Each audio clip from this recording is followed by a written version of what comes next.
Today, we're taking a nostalgic leap back into the past by swapping out my iPhone 15 Pro Max for a $90 Nokia 2780 flip phone.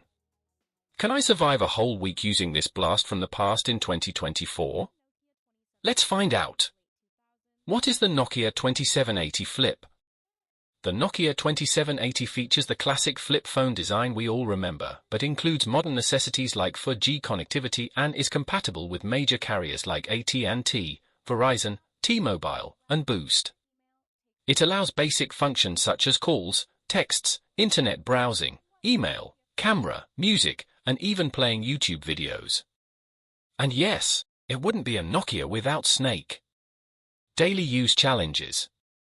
Texting, the T9 predictive text brought back memories, but was a challenge for speed and accuracy.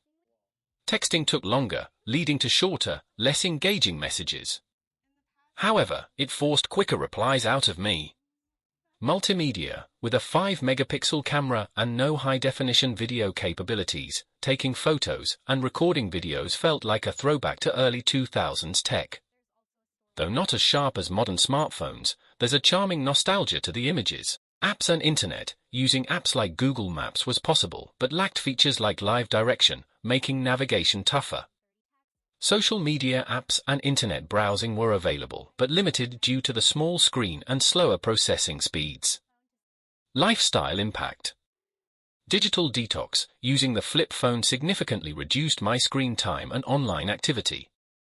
It encouraged more in-person interactions, but also highlighted how dependent I've become on smartphone conveniences like Uber and Apple Pay. Battery life, on days filled with calls, music, photos, and minimal internet use, the phone lasted about 12 hours, a decent performance that mimicked heavy smartphone usage. Conclusion. Ending the week, I've realized how tied I am to my smartphone, not just for connectivity but also for comfort. While the Nokia 2780 flip phone kept me connected, it couldn't replace the efficiency and comfort of my smartphone. Would you give this challenge a try? What minimal tech would you like to see me test next? Drop your thoughts and suggestions in the comments below. Don't forget to like, subscribe, and hit that notification bell for more tech adventures. Thanks for watching, and I'll see you in the next video.